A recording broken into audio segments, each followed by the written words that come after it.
Please remember to like, comment, and subscribe on our YouTube channel now. At Blind Community Thrift Store on YouTube, and more info about this radio reading service, Navalins, and the Blind Community Thrift Store at www.blindcommunitythriftstore.com. The Blind Community Thrift Store radio reading service will begin shortly.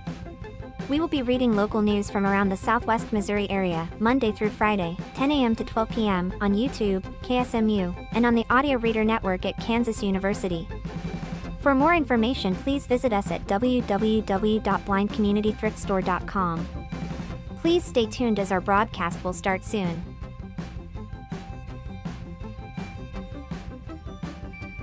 Please remember to like, comment, and subscribe on our YouTube channel now.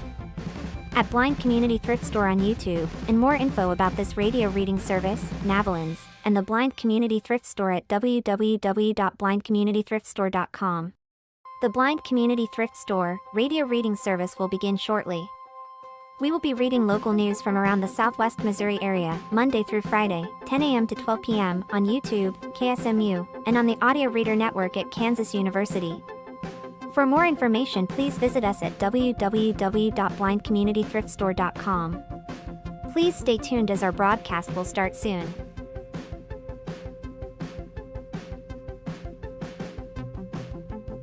Please remember to like, comment, and subscribe on our YouTube channel now.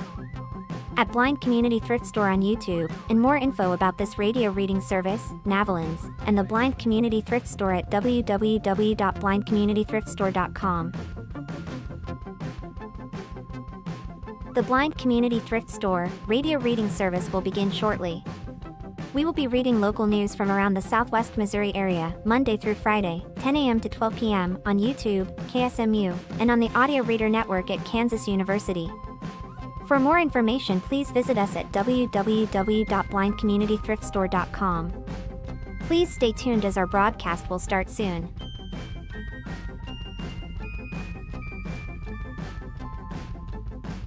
Please remember to like, comment, and subscribe on our YouTube channel now. At Blind Community Thrift Store on YouTube, and more info about this radio reading service, Navalins, and the Blind Community Thrift Store at www.blindcommunitythriftstore.com. The Blind Community Thrift Store radio reading service will begin shortly. We will be reading local news from around the Southwest Missouri area, Monday through Friday, 10 a.m. to 12 p.m. on YouTube, KSMU, and on the Audio Reader Network at Kansas University. For more information, please visit us at www.blindcommunitythriftstore.com. Please stay tuned as our broadcast will start soon.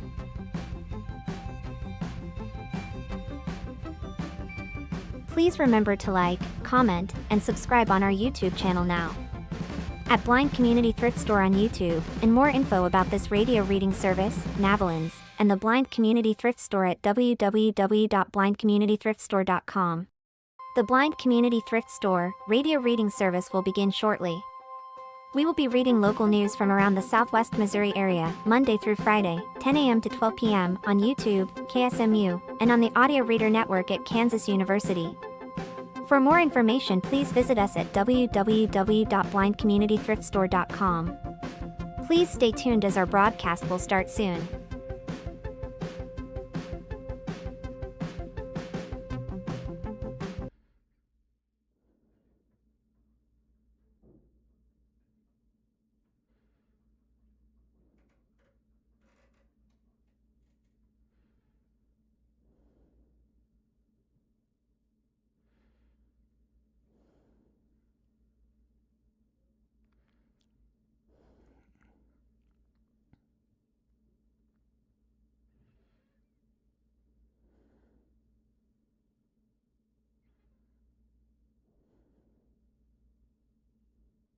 The time is 10 a.m. Thank you for tuning in to the Blind Community Thrift Store radio reading service. My name is Brandy, and I invite you to listen to our broadcasts both live and on demand. Our live sessions are available on the Blind Community Thrift Store YouTube channel Monday to Friday between 10 a.m. and 12 p.m. each week. Additionally, you can access on-demand content through the Audio Reader Network, which offers a wide range of audio materials for the visually impaired community.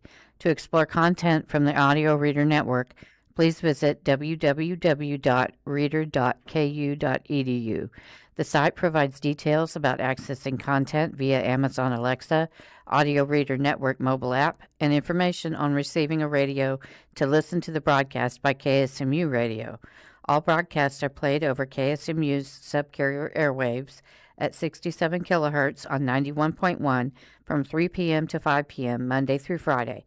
Contact Audio Reader Network for information on receiving a pre-programmed radio.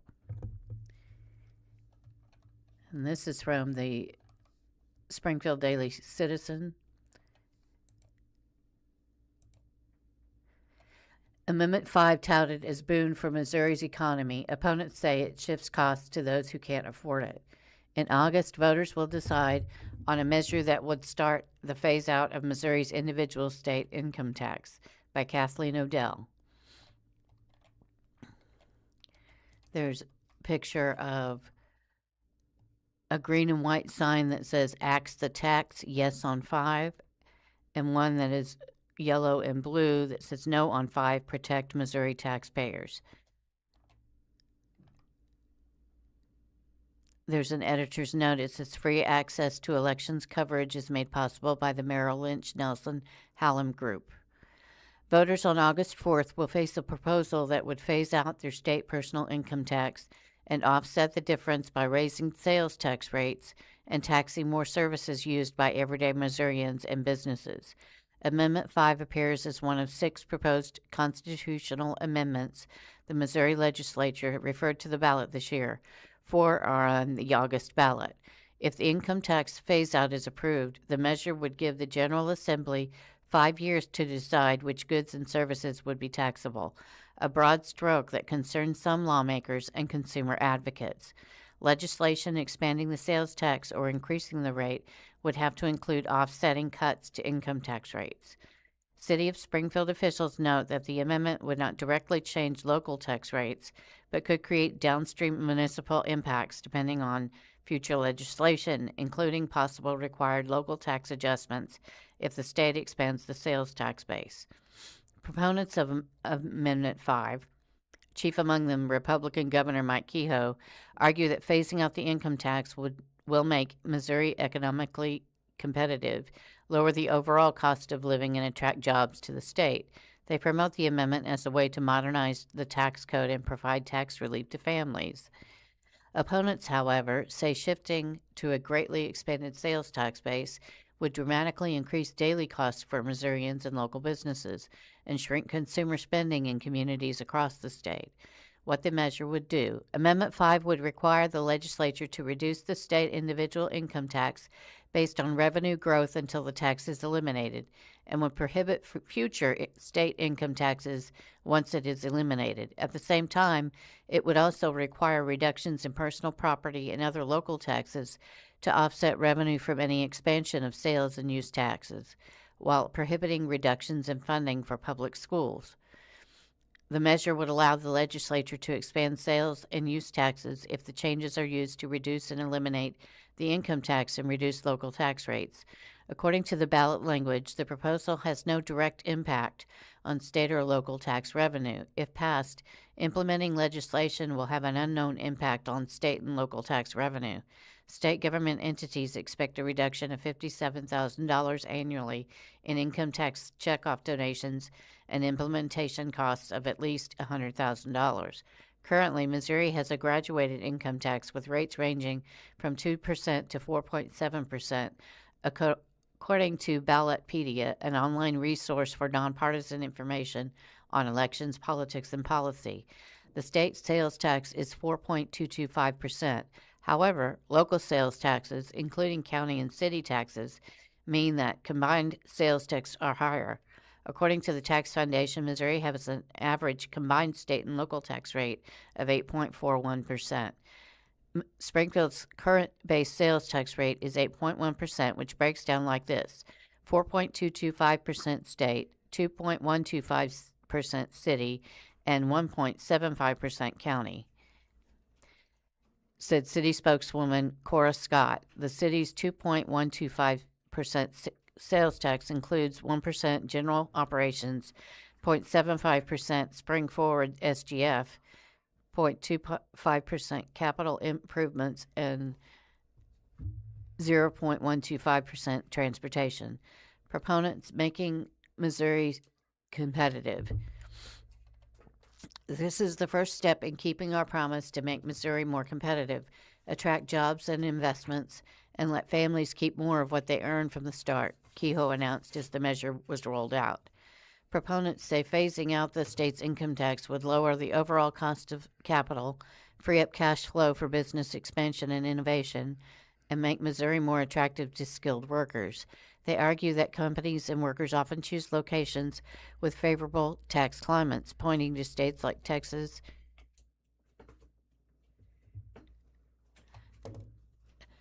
and Florida and Tennessee, which don't have state income taxes but consistently attract business and residences from states with higher taxes. Income tax at the most basic level is a penalty on being productive, a penalty on being creative, a penalty on working hard, Springfield Republican Representative Bishop Davidson told the Springfield Daily Citizen.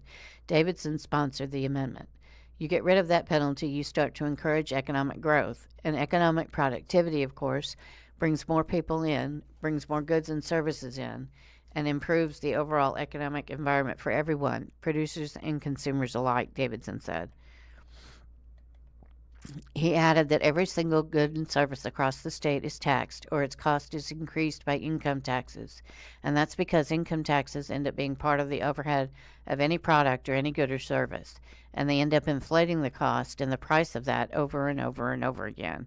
Missouri's sales tax code was frozen in 2016, Davidson said, and all we're saying is that for a 5-year period that the legislation could have a conversation around consumption taxes so long as it's for the purpose of eliminating income taxes, so long as it is revenue neutral or less, so long as it's done in the same piece of legislation, and so long as it's enacted within 5 years of the constitutional amendment.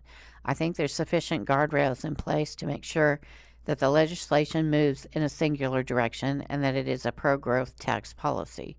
Leading the campaign is Missouri Promise PAC, which has received a $1.9 million donation from a nonprofit with undisclosed donors, according to finance reports with the Missouri Ethics Commission. Opponents, shifting costs to those already paying little to no income tax.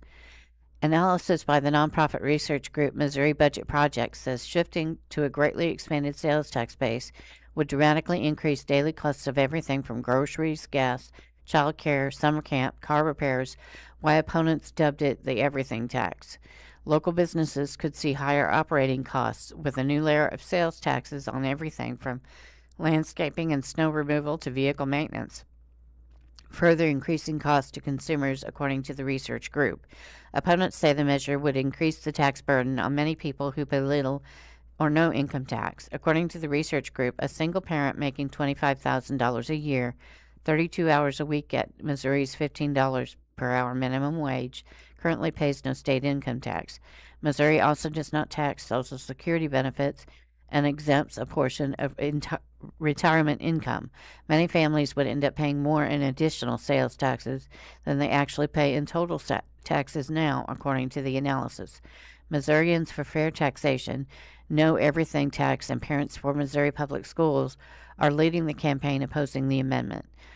While the richest Missourians will pad their investment accounts, the vast majority of us will be subject to whopping increased costs for everything from home repairs to car insurance to burial services, said Amy Bluen, president and CEO of the Missouri Budget Project. To generate enough revenue to fully replace the income tax, according to Bluen's group, Missouri's current general sales tax rate would need to increase from 3% to 10.7%, or the sales tax base would need to be greatly expanded to goods and services currently exempt from sales tax. It's just shifting the cost onto other Missourians and those who aren't able to afford it, said Tracy Gleason, a spokesperson for the Missouri Budget Project. She echoed others' concerns that the measure appears to give broad and vague authority to lawmakers. To be clear, there is no plan. They haven't laid out what the plan is, Gleason said. They're saying pass this, trust us, but they don't lay out a plan to say this is how much or this is what would be taxed, she added. There have been promises of we won't tax X, Y, and Z, but it's not in the amendment, so nobody really knows. Laura Bryant, a Springfield realtor with Murney Associates Realtors, said she and the Missouri Association of Realtors believe the measure could increase housing costs through taxes on real estate transactions, contractors, and other related industries. The state association has donated $1.9 million to defeat the measure. Her state association waged successful campaigns in 2010 and 2016 to end tax on services or block tax laws that would have affected Missouri affordability for housing, and both were overwhelmingly approved by the public. We feel like our affordability in housing is one of the strongest economic advantages because people move to the state because of affordability, right? Bryant said. So if you tax services, you're going to potentially tax real estate transactions. Think about how many layers: contractors, title companies, mortgage companies. Among vocal opponents is Democratic State Representative Stephanie Hein. Republican state senators Lincoln Huff and Mike Moon have opposed the amendment as well. Hein told voters in a recent Facebook video message, the measure gives future legislatures broad authority to expand sales and use taxes to virtually any good or service as part of that process. There is no constitutional cap on how much those taxes could be increased. Instead, visitors would be relying on future lawmakers to decide how much to increase the state sales tax in order to replace the revenue lost from reducing the income tax. What Amendment 5 does not do is guarantee that the overall taxes you pay will be lower. Instead, it changes how the state collects revenue and who bears a larger share of the tax burden relative to their income. It is projected that about 80% of Missouri households would see an increase in their net taxes paid. Hein said. What it means for Springfield sales tax. The city of Springfield has not taken a position on Amendment 5, and staff are reviewing publicly available information and will continue monitoring any implementing legislation if the measure passes, spokeswoman Scott said. Because Amendment 5 does not itself change Springfield's sales tax rate or immediately change the city's revenue, the city cannot reliably estimate a fiscal impact at this time, she said.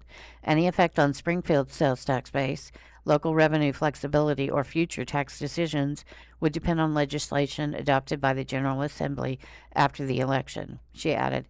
If the state later increases or expands sales taxes, that could affect the overall tax environment for consumers and local governments. But Amendment 5 does not require Springfield to raise or lower its existing city sales tax rate on its own. The ballot language. Shall the Missouri Constitution be amended to require legislative phase-out of the individual state income tax based on revenue growth and authorize the expansion of sales and use taxes, curtail constitutional limits on taxing goods and services, and require local tax rate cuts without reducing school funding if local sales tax revenue increases. The proposal has no direct impact on state or local tax revenue. If passed, implementing legislation will have an unknown impact on state and local tax revenue. If implemented, state government entities expect a reduction of $57,000 annually in income tax checkoff donations and implementation costs of at least $100,000. Kathleen Odell is a veteran journalist who has covered healthcare, business, education, and investigative pieces throughout her career. She's a St. Louis native and a graduate of the University of Missouri School of Journalism. In addition to working for a Texas newspaper, she was on the first staff of USA Today in Washington, D.C., and spent most of her newspaper career at the Springfield News Leader. Springfield News Leader, these state earmarks for Springfield made it past Governor Kehoe's veto. That was a very tough intro sentence. I'm like, I don't think I even fully understood that. Anyway, key points. Missouri Governor Mike Kehoe signed a $50.7 billion state budget that included vetoes and funding restrictions for some Ozarks projects. Vetoed items included funding for CASA of Southwest Missouri and the Good Dads, Inc. nonprofit. Several major projects had their funding restricted, including the Springfield Regional Convention Center and the Ozark Empire Fairgrounds. Several projects and programs in the Ozarks were a part of the $50.7 billion state budget Governor Mike Kehoe signed on June 30th. Not all local earmarks were so lucky, especially as the state faces a projected shortfall in funds. The governor also issued 65 vetoes totaling more than $30 million in general revenue, according to a news release from the governor's office. Another 78 items were placed on his restricted list, totaling $441.3 million. The state budget runs from July 1st, 2026 through June 30th, 2027. Here's what did and did not make it through Kehoe's review in the Ozarks. Pictured is Mike Kehoe. He is an older gentleman. He's wearing a dark blue suit with a button-down pale blue shirt underneath and a red patterned tie. He is light on hair on top and peppered, and he is signing a paper signing a paper in a folder with a stack of manila folders next to him. What did Kehoe veto for the Ozarks? Court-appointed Special Advocates, CASA, of Southwest Missouri, $200,000. The allocation, meant to allow CASA to expand its programs and services into surrounding counties, was vetoed by Kehoe. According to the governor's letters of vetoes, he did so as he believed this was not an allowable use of the Community Services Block grant. Good Dads, Inc., $500,000. The appropriation for the Springfield-based nonprofit for a Healthy Marriage and Fatherhood initiative was vetoed by Kehoe as the Temporary Assistance for Needy Families Federal Fund is over-appropriated. What local projects were restricted? Several local projects were placed on Kehoe's lengthy list of restrictions. This means this money is not released until the governor greenlights it, which he can do on a project-by-project basis between now and the end of the budget year. Restrictions were placed on these local projects. Springfield Regional Convention Center, $30 million. Despite Springfield voters twice rejecting an increase to the local lodging tax to fund a new convention center, the state reallocated $30 million for the project that Kehoe had already placed on his restricted list last year. Now Kehoe has once again restricted the amount that would fund planning, design, property acquisition, construction, renovation, maintenance, and repair of a regional convention center complex. Springfield Discovery Center, $1 million. Improvements to the Science Center in Springfield were restricted by the governor. Springfield Elevate Center, $3.5 million. Kehoe also restricted an earmark that could fund the planning, design, and construction of apartments at the Elevate Center, created at the former Robertson School property in North Springfield by the Elevate Lives nonprofit. Ozark Empire Fairgrounds, $2.2 million. A state allocation of funds for parking area improvements, including resurfacing and lighting, and additional parking access at the fairgrounds was also restricted. Highway MM Corridor Infrastructure, $6 million. The money, if released, will fund maintenance, repair, and upgrades to Route MM at and between the intersections of U.S. Highway 60 and Interstate 44. This was a reappropriation from last year when Kehoe approved the $6 million out of the $10 million initially budgeted. Greene County Regional Law Enforcement Center Phase 2, $2 million. The Regional Training Center in Stratford, pursued by Sheriff Arnott's distinguished posse, has been placed on Kehoe's restricted list for a second year after the governor cut the state funding for the project in half last year. What was funded? The Arc of the Ozarks Autism Center, $1 million.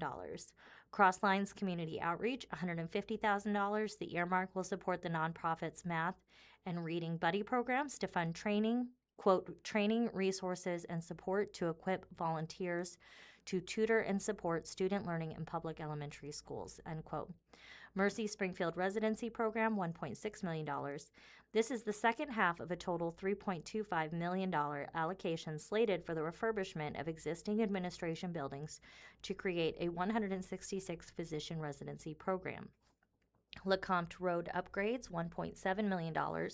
The earmark, which was reappropriated from past year's budgets, will fund maintenance, repair, and upgrades to LeCompte Road without requiring a local match.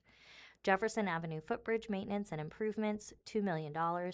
For the maintenance and improvement for the historic footbridge on Commercial Street, the rehabilitation of which is finally nearing completion after more than a decade of closure. Convoy of Hope, $750,000. Springfield Veterans Cemetery, $6 million, a reappropriation from previous year's budgets. This will fund a new columbarium wall, pre-placed crypts, and infrastructure upgrades throughout the cemetery grounds. AVCRAD base in Springfield, $105.6 million. The multi-million-dollar earmark is slated for the design and construction of an addition to the aircraft maintenance facility at the Aviation Classification Repair Activity Depot in Springfield and design and construction of a readiness center and maintenance hangar. A large portion, $101.8 million, is a reappropriation from previous budget years. Peer-to-peer substance use disorder and mental health recovery support services, $100,000. Marta Mies covers local government at the Newsleader. Have feedback, tips, or story ideas? Contact her at mmieze@news-leader.com. This is from the Springfield Daily Citizen. Lawsuit seeks to block Missouri ban on intoxicating hemp products. A new law would make intoxicating hemp products illegal after November 12th, when a federal ban takes effect by the Missouri Independent, by Rebecca Rivas, Missouri Independent.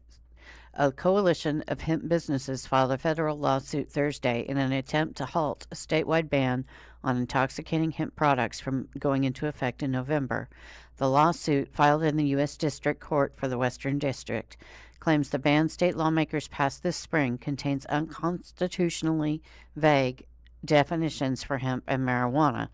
Craig Katz, Government Relations and Compliance Manager for one of the plaintiffs, St. Louis-based MNG 2005 Incorporated, said the problem begins with lawmakers' lack of understanding about the cannabis industry. A lot of this stuff is kind of in the weeds, Katz said. It's very difficult to understand, and when people are trying to legislate it, if they don't understand it, you come up with something like HB 2641, which doesn't make a whole heck of a lot of sense. The coalition includes MNG, which is the parent company for 55 CBD Kratom stores nationwide, the Missouri Hemp Trade Association, and a Wisconsin-based hemp business, Lifted Liquids Incorporated. The bill in question was among the first Missouri Governor Mike Kehoe signed this year and will take all the intoxicating hemp products off the shelves starting November 12th, including THC seltzers currently sold in bars and grocery stores. The legislation largely aligns state law with the upcoming federal ban that Congress approved last year. Under Missouri's bill, if Congress reverses course and decides to allow the sale of these products, the state would only permit them in licensed marijuana dispensaries. And if Congress delays the ban for a couple of years, Missouri law would still ban all products except for intoxicating beverages. It also tasks Missouri Attorney General Catherine Hanaway with enforcement. Kehoe, Hanaway, and Cyril Wilson, director of the Missouri Department of Health and Senior Services, which oversees the state's marijuana program, are the named defendants. Hanaway's spokeswoman said the office had not been served the lawsuit by the time this report was published. Kehoe's office and DHSS declined to comment since its pending legislation.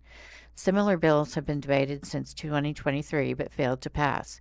Without regulations, intoxicating hemp products with as much as 1,000 milligrams of THC are currently sold in smoke shops outside of Missouri's licensed marijuana dispensaries. The bill's sponsor, Representative Dave Hinman, a Republican from O'Fallon, said the legislation largely gives state law enforcement and prosecutors the authority to enforce the federal hemp ban after November 12th. I believe this is the last-ditch effort for the hemp industry, Hinman said. HB 2641 passed the Missouri House, Senate, and was signed by the governor. It was vetted throughout the entire process. I don't believe this Hail Mary will get the results the Hemp Trade Association wants, and Missouri will mirror the federal government. The lawsuit argues that the bill defines the same products as both hemp and marijuana in different provisions, which leaves businesses, law enforcement, and prosecutors confused about what is legal. Because unlicensed marijuana activity is a crime in Missouri, that confusion carries criminal consequences, states the coalition's press release announcing the lawsuit. While the bill promises not to interfere with interstate hemp commerce, the coalition notes that it also restricts who may transport hemp products throughout the state, the press release states, and it contains effective date provisions to so convoluted that businesses cannot determine which products are covered or when. The coalition believes the confusing definitions will also take non-intoxicating CBD products off Missouri shelves. This isn't consumer protection, said Jay Patel, the association president. It's the elimination of entire legal industry coupled with a government-mandated monopoly. Missouri Independent is part of States Newsroom, a network of news bureaus supported by grants and a coalition of donors as a 501c3 public charity. Missouri Independent maintains editorial independence. Contact editor Jason Hancock for questions. info@missouriindependent.com. Springfield Business Journal. Pictured is David Cameron, and he is a middle-aged man, and he is brown hair, and he's wearing a dark suit with a yellow button-down top that is open at the neck, and he is pictured above a staircase, and there's some chairs tucked in a nook to the left, and then a bunch of awards in a display case to the right. City manager contract renewed as former critic offers plaudits by Karen Crago. Last edited 12:39 p.m., July 15th. Editors note this story has been updated with information about city plans for public input sessions. Springfield City Council unanimously voted to renew the contract of City Manager David Cameron at its meeting July 13th. The contract grants the state's highest paid city manager a 3% cost of living increase for fiscal 2027 for a base salary of $360,500. The 8-0 vote with Councilmember Derek Lee absent, I don't know why it's spelled that way, absent, was preceded by comments from Council Member Brandon Jensen, who was vocal in his opposition to Cameron's selection in the May 2025 council meeting prior to his hire. Jensen said at the time that when he agreed to a then $350,000 salary for the next city manager, he had expected to attract a more experienced candidate from out of the Springfield market. The salary being offered was 31% above that of the Cameron's predecessor, Jason Gage. At the July 13th meeting, Jensen said he was wrong about Cameron. About a year ago, whenever we were considering first approving your contract, I was probably one of the staunchest critics, and I launched a very long diatribe about the concerns I had, Jensen said. Since that time, I've been really incredibly impressed by the work that you're doing. He said there is still work to do internally and externally, but his opinion has changed. I feel it's important for both the folks that I represented in that past vote and for folks today to say that I was unequivocally wrong in my vote whenever I voted against your contract, he said.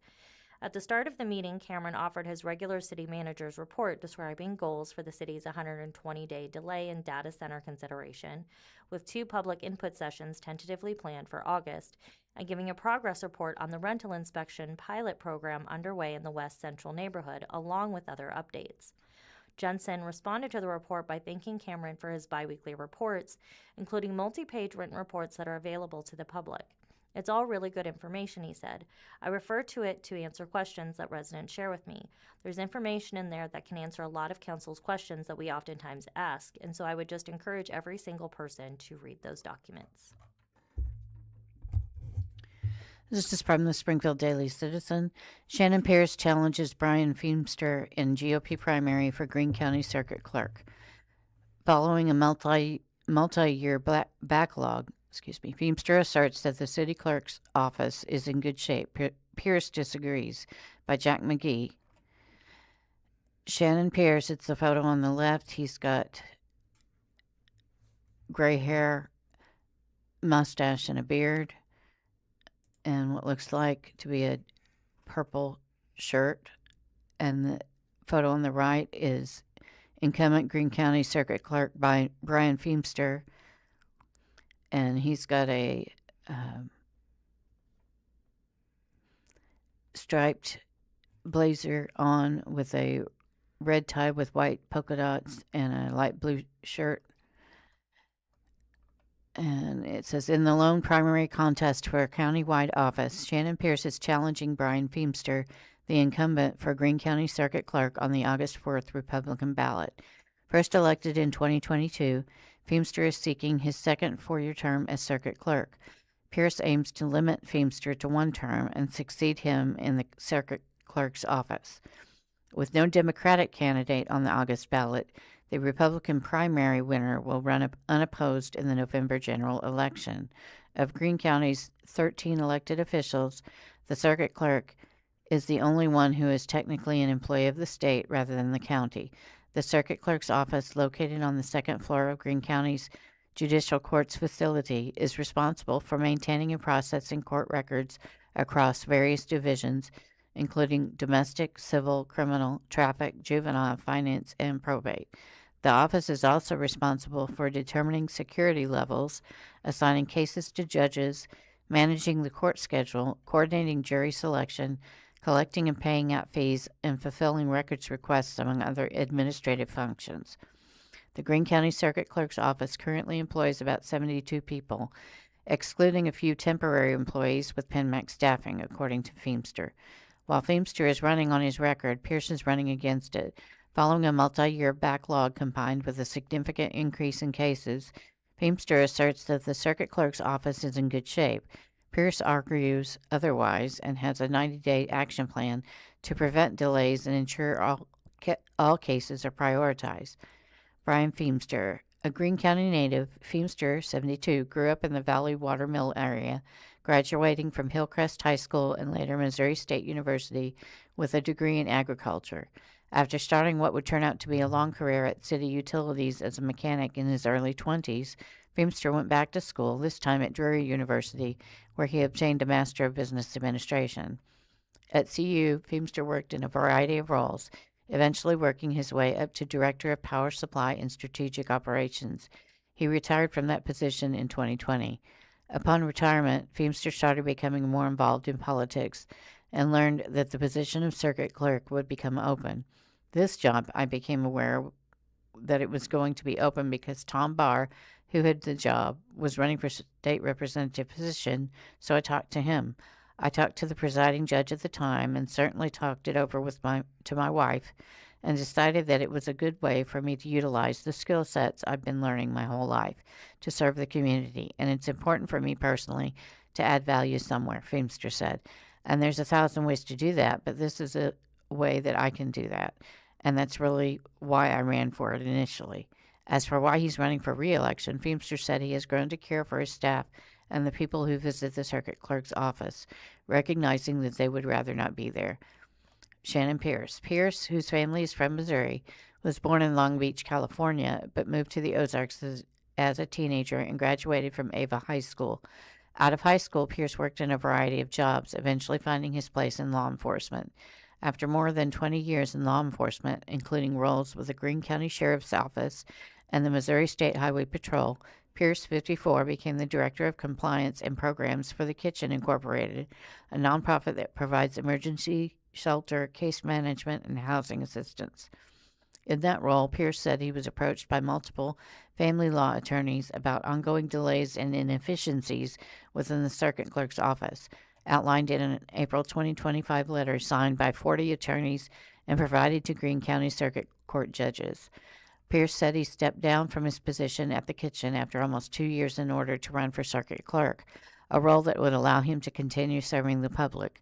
I've always enjoyed working with the public and being out with the public and trying to make a difference in my community, and I believe this is just another step to make that difference in the community, show how important that the staff is at the courthouse, how the courthouse is important, that the clerk's office is important, and make the public aware of what the clerk's office actually does, Pierce said. If elected, Pierce aims to address the various issues laid out in that 2025 letter, delineated across 27 points of general inefficiencies in specific cases. The letter specifically calls attention to delays in family law cases, which it attributes to a failure of leadership in the circuit clerk's office. Family law cases affect parents, children, grandparents, and extended family members. The letter reads in part, some cases involve significant financial assets, while others determine critical matters such as child support, custody, and safety. The consequences of these delays are severe. Constitutional due process rights have been denied in multiple cases. To prevent delays, Pierce plans to restructure the circuit clerk's office with an emphasis on efficiency and transparency, He also emphasized the need to ensure all cases are being made a priority, alleging that Feimster has allowed a cherry picking of cases. I understand that revenue is collected, such as filing fees and things like that, and that has been deemed an important matter to collect those and process those cases so that money can be generated for the state. And I perfectly understand that. But when you have somebody that can't pay that filing fee and that case is put off for weeks on end and sometimes months, how is that individual that can't afford that filing fee getting their due process? Pierce said. Are we starting to violate constitutional rights because we're not processing cases in a timely manner? In one of the 27 points, the letter points to multiple instances of judgments on settled cases being submitted and not entered by the circuit clerk for significant periods of time, in excess of several months from the date of the judge's signature. Failing to process cases after a judgment has been issued can impact both parties involved, Pierce explained. If you and your wife separated and you had to pay child support, and it sits there in the queue and is not processed for 90 days, and then finally makes its way to Jefferson City, how many months are you in arrears already? Pierce said. And so, once that garnishment starts, what if they play catch-up all at once and take your whole paycheck? So how is that affecting the public as a whole by that person having that garnishment all taken out possibly at once, and then we have that garnishment not happening, and how is it affecting the child at the end? Feimster attributes backlog to marijuana expungements. While recognizing that there have been delays in family law cases as well as other civil and criminal cases, Feimster said the circuit clerk's office is in a much better position than it was in his first couple of years in office. We're in good shape right now and have been for a few months now, Feimster said. Feimster attributes those delays to a number of factors, principally among them a particular requirement of a constitutional amendment he shared the ballot with in 2022. In addition to legalizing recreational marijuana, Amendment 3, passed by Missouri voters in November 2022, authorized the automatic expungement of nonviolent marijuana convictions. However, it wasn't as automatic as advertised. As a result of the amendment's passage, circuit clerks' offices around the state were required to scour past Missouri marijuana convictions to determine which ones were eligible for expungement. That took us 2.5 years to do, and we did 9,000 cases, which was more than any other county in the entire state, Feimster said. I'm very proud of our folks for doing that, but it was on top of everything else we did. Between part-time staff and overtime, Feimster said the expungement project, which they wrapped up last summer, required the equivalent of 4 full-time staff. Around the same time they started working through marijuana convictions, Feimster said the state reduced his staffing by 3 people. So suddenly we had 3 less people to work with, and it was an adventure to say the least, Feimster said. Increasing caseload 7th Circuit added challenges. Also in his first year on the job, the circuit clerk's office created a process for people to apply for orders of protection online 24/7, and the Missouri Supreme Court modified court operating rules to expand remote public access to more case documents, reinforcing the need to ensure confidential information on public-facing documents is redacted. While attorneys and others filing documents in the court system are responsible for ensuring documents meet redaction requirements, the 2023 rule change has had some impact on the circuit clerk's office, which has had to help filers understand what needs to be redacted. Plus, in the courts themselves, if we are generating things, we also had to generate those multiple documents, Feimster said, so that ended up taking more time than it had in the past as well. Since taking office in January 2023, Feimster said their caseload has increased by 18% as of the end of 2025. The circuit clerk's office has inherited all of the cases from Fairgrove and Ash Grove's municipal courts, and a 7th Circuit was added to Greene County's consolidated circuit courts, which required Feimster to place one of his staff in the new court. We're looking good right now in regards to the backlog and have for a while, but it's certainly been a challenge along the way, Feimster said. Another part of that challenge, specifically impacting family law cases, is that there have been multiple promotions in the office's domestic division. We actually had more promotions out of that area, which is good because it benefits the court overall. But as soon as you have a promotion, you hire someone who's brand new, and they've got to start from the beginning and learn what's going on, Feimster said. Feimster also acknowledged that they have to prioritize financial elements of certain cases, otherwise the books are impossible to deal with. When a filing comes in that's got money on it, we've got to to at least account for, okay, it's got money on it. We're going to get it into the books as quickly as possible, Feimster said. Likewise, they also prioritize some motions over others, Feimster said, for both criminal and civil cases. For example, on the family court side, family access motions, we give them priority, Feimster said, in orders of protection. That's handled by domestic and the family court side, so we also give those priority. Those are finished every day. Feimster said he has been working to address the concerns raised in the letter since he first took office, well before the letter was published, and has served on a statewide committee to study the algorithm used to determine staffing levels for circuit clerks' offices. While on the committee, Feimster said a study revealed that the Greene County Circuit Clerk's office was actually understaffed. Despite the growing caseload, a more recent report that Feimster wasn't involved in had suggested otherwise, which promoted another reduction in staff, the equivalent of 1.75 employees. Ultimately, Feimster emphasized that they are going to deal with it. We're constantly hunting for little things that will, efficiency-wise, save us a little bit of time, Feimster said. When you're doing hundreds and hundreds of entries each day for things, if there's something you can save 10 seconds on, it matters. And we have identified a lot of those things along the way, which I think is why we are in good shape now. Pierce, stats don't mean anything to a parent. Despite Feimster's assertions that things have improved, Pierce said that he's heard differently and continues to hear differently from local attorneys who interact with the circuit clerk's office.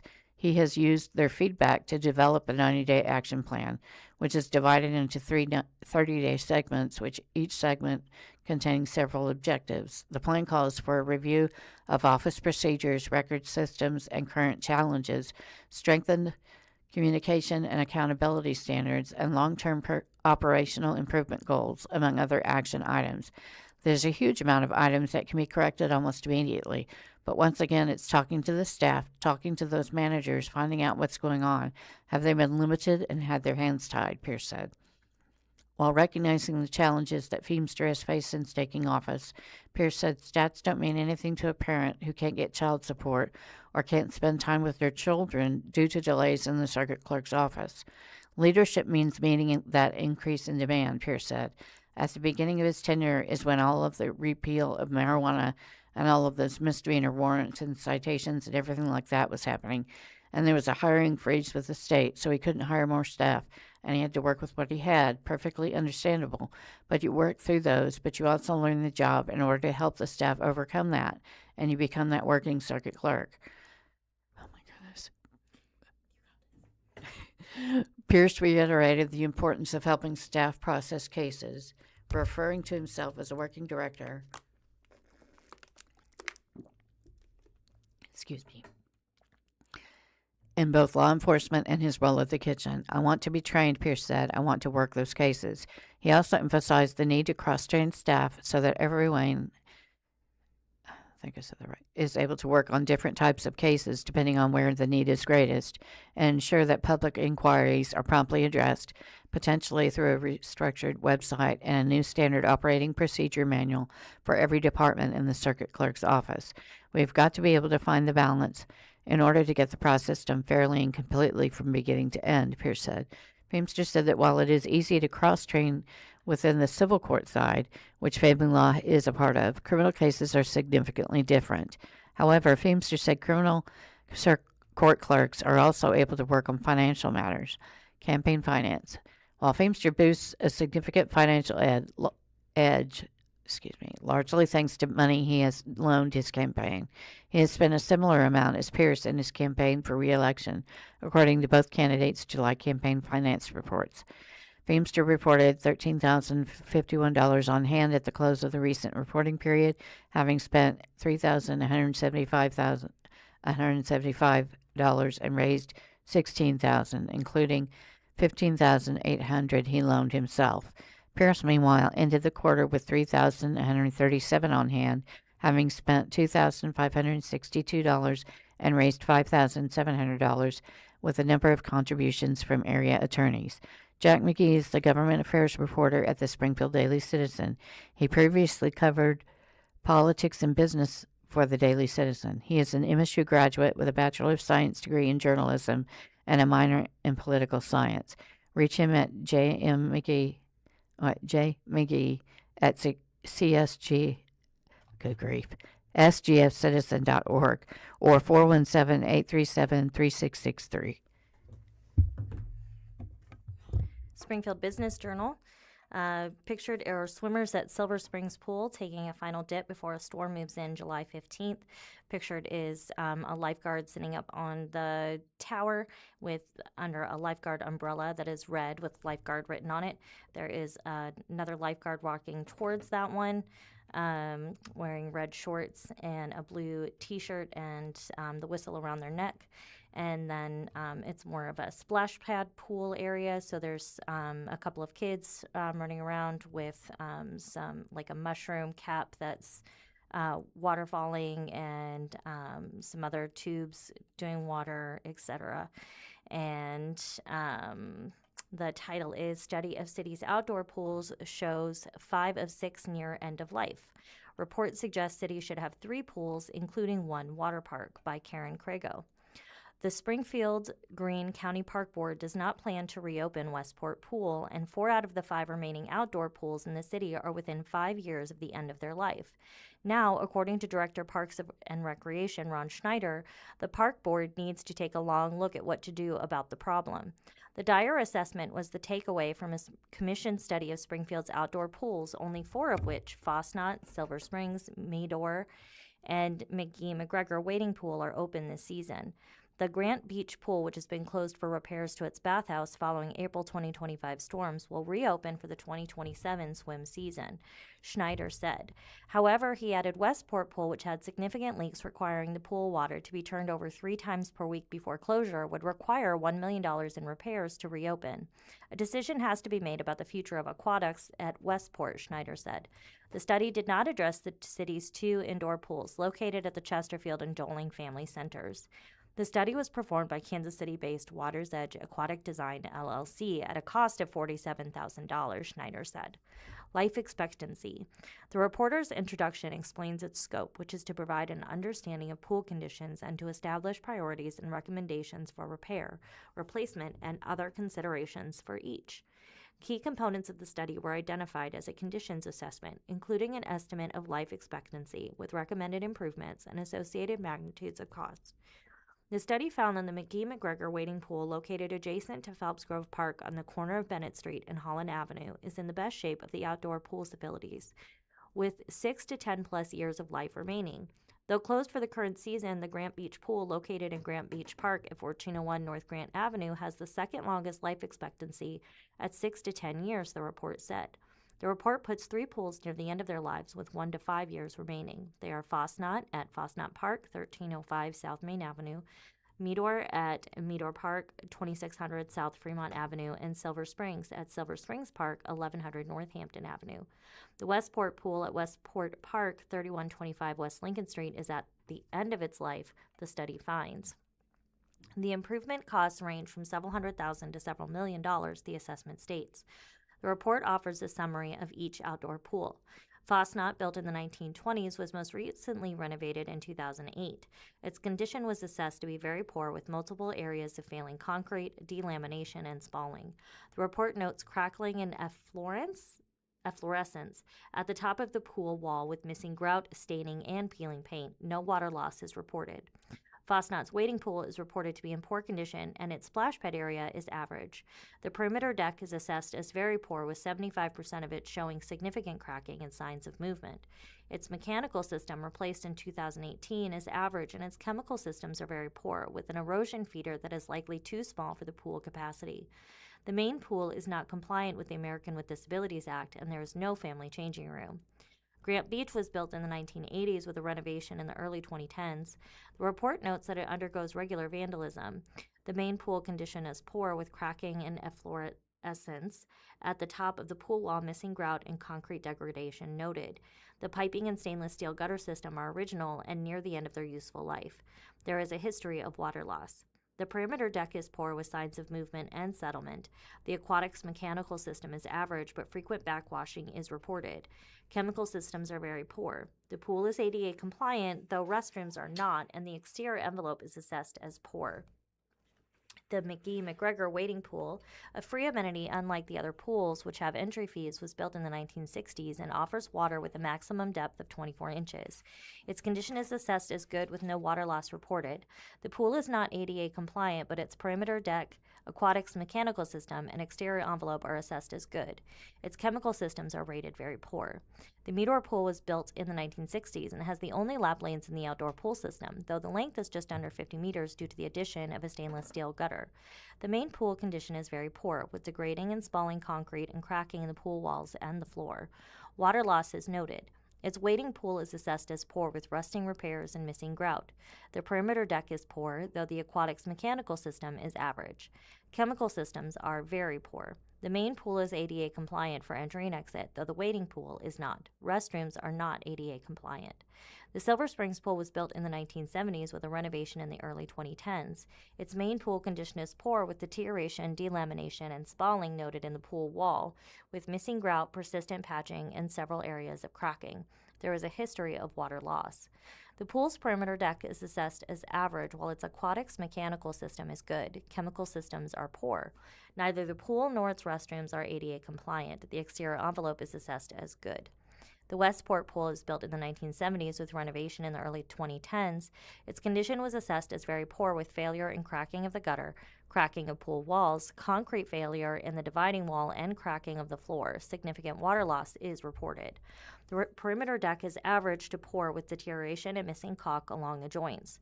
The aquatics mechanical system is good, but chemical systems are very poor. The pool is not ADA compliant, and neither are restrooms. The exterior envelope is assessed as average, GP 2.1. Pool usage.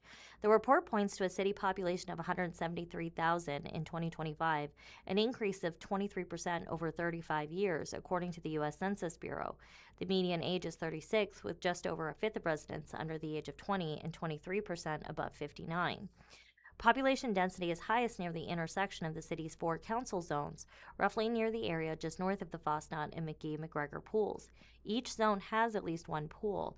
The report places Grant Beach and Westport in Zone 1, Silver Springs in Zone 2, Fosnot in Zone 3, and McGee-McGregor and Meador in Zone 4. Size-wise, Fosnot is the largest pool with just over 18,200 square feet of water and maximum patron occupancy of 1,070. Next in order are Meador, 9,200 square feet, 552 occupancy, Grant Beach, 6,300 square feet, 360 occupancy, Westport, 5,000 square feet, 287 occupancy, Silver Springs, 3,000 square feet, 159 occupancy, and McGee-McGregor, 1,300 square feet, 85 occupancy. A 2026 National Recreation and Parks Association Park Metrics report cited in the Commission study maintains that for a population size of 100,000 to 250,000, there should be one outdoor swimming pool per roughly 60,000 people and one water park per 147,662 people. Applying this ratio to Springfield's estimated 2,025 population, it would be anticipated that Springfield may offer 3 outdoor swimming pools, with opportunity for one of those be a water park regional facility, the report states, while adding that this statistic should be considered alongside other metrics like the amount of water surface offered, cost recovery, and budget goals. The report states that cities of similar makeup and population sizes to Springfield's offer an average of 0.28 square feet of outdoor pool water per capita, with a range of 0.08 to 0.65. Springfield currently offers 42,960 square feet of water, which is 0.25 square feet of water per capita, very close to the expected target for population size. Next steps. Schneider said the park board is still processing information from the study, and 3 of the parks containing outdoor pools, Fosnot, Silver Spring, and Grant Beach, are undergoing site master planning. New site plans are going to be developed with significant public engagement for each. Master plans are scheduled to be presented to the park board and Springfield City Council in the Springfield of 2027, he said. There's an opportunity to engage the public regarding what the future of aquatics looks like, he said. Schneider said the timing of the master planning effort is good, as the study data can be helpful to the process. We know going into those planning efforts that something needs to be done with these pools. It can't be the status quo, he said. Schneider said something has to be done quickly about the city's outdoor pools. The clock is ticking, he said. He added that the need for investment in pool facilities is the driving force behind the study, which he said will keep the board from throwing good dollars after bad. We're taking a data-informed approach to how we're using our taxpayer dollars, he said. Schneider said the city pool's attendance is low compared to national averages, making the cost per user very high. The report notes cost recovery for the pools is below the benchmark target of 60 to 70%, at 24% with an annual subsidy of over $420,000 and lower revenues in attendance and higher expenditures per attendee than benchmark figures. The outdoor pools in Springfield typically have around 28,000 guests annually, the report states. This is approximately 0.16 visits per capita. This is compared against benchmarks in the range of 0.5 to 1.5 visits per capita. Schneider said the pool landscape has changed since the facilities were built, with numerous private pools. Jenny Filmer-Edwards, public information administrator of the parks, added that many homeowners associations, apartment buildings, and neighborhoods are filling that gap. Additionally, nearby cities, including Republic, Nixa, and Ozark, all have new pools with new features that Springfield doesn't offer. Schneider added that life in the Ozarks means access to rivers and streams for additional recreation opportunities. The average number of annual visitors across all 6 pools is 25,000 to 30,000 per year, Schneider said. It should be 3 times that, at least, he said. Which, if the pool wasn't so bad, you would go. Mm-hmm. This is from the Springfield Daily Citizen. Jack Stack, Missouri cannot afford to ignore this wake-up call. Missouri scored near the bottom in several categories in CNBC's Top States for Business 2026 rankings. It's by Jack Stack, CEO of SRC Holdings in Springfield. The recently released CNBC America's Top States for Business rankings should concern every elected official, business leader, educator, and citizen in Missouri. While our state continues to be recognized for many strengths, the report also highlights troubling weaknesses, particularly in workforce development and quality of life. These rankings are more than statistics. They are a reflection of how businesses, entrepreneurs, and talented people view our state's future. Whether we agree with every aspect of CNBC's methodology is beside the point. Perception matters. Companies deciding where to invest, families deciding where to live, and young professionals deciding where to build their careers all pay attention to these rankings. If we dismiss them, we risk falling further behind states that are investing aggressively in their people, their communities, and their future. Missouri has never lacked hardworking people. We have never lacked innovators, entrepreneurs, or manufacturers capable of competing with anyone in the world. What we lack is a unified commitment to developing our greatest competitive advantage, our people. Workforce development should not be viewed simply as job training. It begins in our schools, continues through technical education and colleges, extends into apprenticeships and leadership development, and must become part of every company's culture. Businesses cannot simply wait for qualified employees to appear. We must become talent developers. Likewise, quality of life is not a luxury. It has become an economic necessity. Communities that attract the best talent invest in safe neighborhoods, vibrant downtowns, parks, trails, arts, healthcare, education, housing, and opportunities for families. Today's workforce has choices. If we fail to create communities where people want to live, we should not be surprised when they choose somewhere else. This challenge is larger than politics. It is larger than any one city, county, university, or business. It demands collaboration among state government, local government, education, business leaders, nonprofit organizations, and citizens. Missouri needs a shared vision with measurable goals. We should ask ourselves difficult questions. How do we become a top 10 state for workforce development? How do we improve quality of life in every region of Missouri? How do we retain more of our graduates? How do we attract skilled workers and entrepreneurs? How do we prepare the next generation of employee owners, business leaders, and innovators?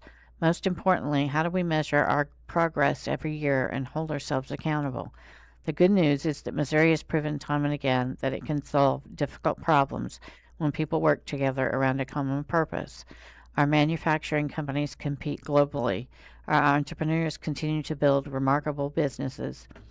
Our educational institutions produce talented graduates. Our communities are filled with people who care deeply about this state. Now we need the same level of urgency and collaboration to improve our competitiveness. The CNBC ranking should not become another headline that disappears after a few news cycles. It should become a catalyst for action. History will not remember where Missouri ranked in 2026. History will remember what we chose to do because of it. At SRC, we learned decades ago that you cannot improve what you refuse to measure, and you cannot win a game when you don't know the score.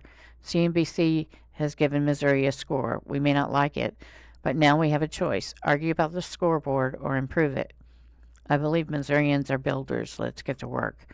I urge our governor, legislators, county commissioners, mayors, business leaders, educators, and civic organizations to come together and create a statewide initiative focused on one objective: making Missouri one of the best places in America to build a business, raise a family, and pursue a meaningful career. The future of our state will not be determined by the rankings we receive. It will be determined by the actions we take today. Jack Stack is the founder and CEO of SRC Holdings, a remanufacturing company based in Springfield. We are currently broadcasting live from Blind Community Thrift Store, situated at 2713 North Kansas Expressway in Springfield, Missouri. For additional information about our store, please visit our official website at www.blindcommunitythriftstore.com. To explore more of our video content, including movie reviews with Matt and Meredith, adaptive technology training videos, and other informative material, please visit our YouTube channel by searching for Blind Community Thrift Store. Our organization is dedicated to supporting the blind community through various initiatives, and our online platforms serve as valuable resources for community engagement and education. Springfield Business Journal. We have pictured Colin Yankee is O'Reilly's Automotive new Executive Vice President and Chief Supply Chain Officer. He is about a middle-aged man. He is well-kept with a short hairstyle, shorter on the sides, a little bit longer on top, brushed towards the right-hand side, clean-shaven. He is wearing a dark blue suit with a white button-down shirt that is open at the neck. O'Reilly, and it is just a headshot with a black background. O'Reilly Automotive hires Chief Supply Chain Officer by Jeff Pickle. Springfield-based O'Reilly Automotive, Inc. has added a new member to its leadership team. Colin Yankee started July 13th as Executive Vice President and Chief Supply Chain Officer, according to a filing with the U.S. Securities and Exchange Commission. In this position, Mr. Yankee will be responsible for all aspects of our supply chain operations, including merchandise, inventory management, distribution operations, and transportation, company officials said in the filing. Company spokesperson Sonia Coleman Cox said via email that the position is in addition to the O'Reilly Automotive leadership team. He joins in an exciting time as O'Reilly Auto Parts continues to grow across North America, Cox said. We strive to get our customers the parts they need when they need them, which requires an increasingly robust supply chain. Yankee 49 brings more than 20 years of retail supply chain experience to O'Reilly Automotive. He most recently worked since 2020 as Executive Vice President and Chief Supply Chain Officer at Tractor Supply Company. Yankee's annual base salary will be $700,000, and he is eligible to participate in O'Reilly Automotive's annual performance incentive compensation plan, along with other incentives, including stock awards, according to the SEC filing. This is from the Springfield Daily Citizen. SPS included in federal probe of 20 school districts over sexual misconduct.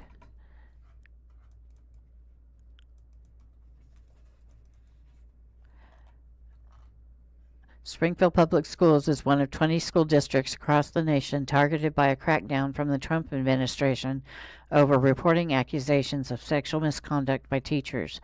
The district plans to cooperate with what is being called a review of policies and procedures to ensure that teachers accused of assaulting or harassing children are not protected by their employing districts. Stephen Hall, Chief Communications Officer for the district, said SPS learned of the Office for Civil Rights Inquiry on July 10th. He said SPS stands by its reporting procedures. The safety and well-being of students is of paramount importance, Hall said. The Springfield Public Schools has robust Title IX reporting and investigation procedures in place to support our students. The district will work cooperatively with OCR to address this inquiry. Hall said that the district has no information beyond what was provided publicly. No timeline was given for the resolution of the department's review. SPS is the only Missouri district on the list, which includes districts from 14 other states. It was obtained and published by ProPublica and KQED, an NPR affiliate based in San Francisco. The U.S. Department of Education says the 20 districts were flagged based on submissions for civil rights data collection for 2023 to 2024.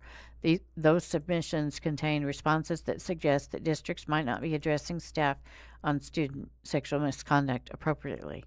The investigations will determine if the districts have the appropriate policies and procedures in place to ensure accurate data collection and reporting of these incidents occurs, and if their handling of allegations of sexual harassment, including sexual assault by district employees, complies with federal law, according to the announcement. News of the inquiries was published earlier this week by ProPublica and KQED. Previous reporting in May from the two revealed that at least 67 educators in California who had sexually harassed or abused students did not have their teaching credentials revoked. The agency's civil rights data collection shows how students are being treated in public school districts. It stems from the Title IX of 1972's Education Amendments, which prohibit discrimination based on gender and require districts to respond promptly. But the latest set of data for the 2023-2024 school year is late. It was supposed to be released in December, according to reporting from NPR. A July 10th report from Chalkbeat stated that the numbers could be reported later this summer, although it appears that the department has reviewed them to launch its initiative. Along with the announcement of the inquiries, the department issued guidance to schools that they must meet legal obligations when receiving federal funds.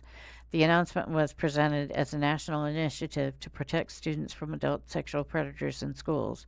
A district must protect students from sexual misconduct, prevent practices that allow abusers to get rehired in other districts, accurately collect and report data, conduct meaningful investigations. SBS has many policies that appear to meet the federal government's guidance.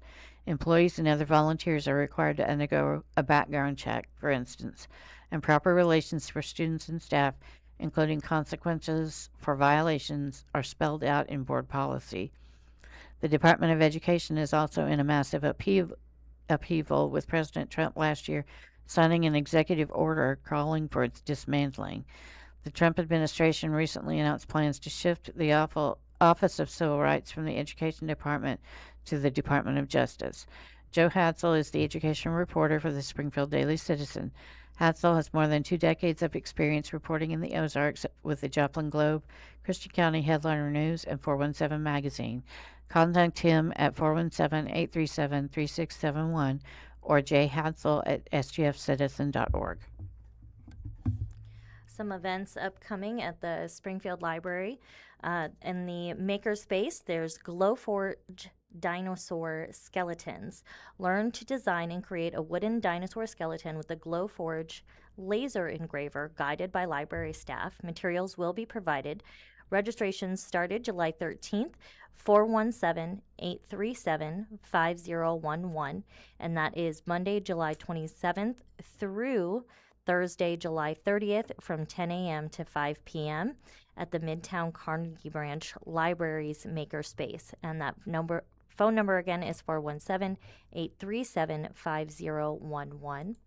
Also, on Thursday, July 30th from 2 to 3 p.m., there will be a powwow with the American Indian Center of Springfield for all ages at the Schweitzer Brentwood branch of the library community room. Learn about Native American culture and traditions from the American Indian Center of Springfield. Celebrate Native American culture by learning about the powwow. The American Indian Center of Springfield will present traditional dances commonly seen at powwows and show how Native American children participate in their heritage. Youth group members from the center will teach children some dance steps while honoring the strong traditions of Native people, sponsored by Friends of the Library. This evening, Tuesday, July 21st from 7 to 8 p.m. will be Dr. Sarah Panzer exploring the wider impact of Nazi Germany on society, politics, and ideas around the world. Nazi Germany and the Global Politics of Race and Space, and this will be at the Library Center in the Hatch Auditorium. Nazi Germany is often depicted in American popular culture as monstrous or historical abnormality, yet Nazism reflected extreme versions of policies and ideas found in other Western countries, including the United States. Dr. Sarah Panzer of Missouri State University will explore how Nazi ideology and propaganda evolved, was inspired by similar policies in other countries, and spread beyond Germany to shape race, eugenics, immigration, and imperial expansion. This program is part of the Americans in the Holocaust exhibit series. As always, there is computer training. Invest in yourself with free computer skills classes in the Computer Training Center at Midtown Carnegie Branch Library. For information, call 417-837-5011. Meet the Computer, finding files, learning Windows 11, Internet basics, Gmail basics, Google tools, Microsoft Word basics, Microsoft Excel basics, Google Sheet basics, Internet safety, amongst others. Back to school crafts with gadgets from the Makerspace, Tuesday, Thursday, and Saturday, August 4th, 6th, and 8th, 10 to 5 p.m. for all ages. Get ready for the school year with personalized supplies designed in our Makerspace. Decorate a notebook and make buttons, magnets, and stickers for your water bottle or Chromebook using our button maker or Cricut. Materials provided. Registration required. Call 417-616-0654. This is from the Springfield Daily Citizen. Gordon McCann, champion of the Ozarks culture and music, dies at 94. McCann dedicated the second half of his life to preserving Ozarks history and music. He was generous with his time and his collections, by Mike O'Brien. And there's a picture of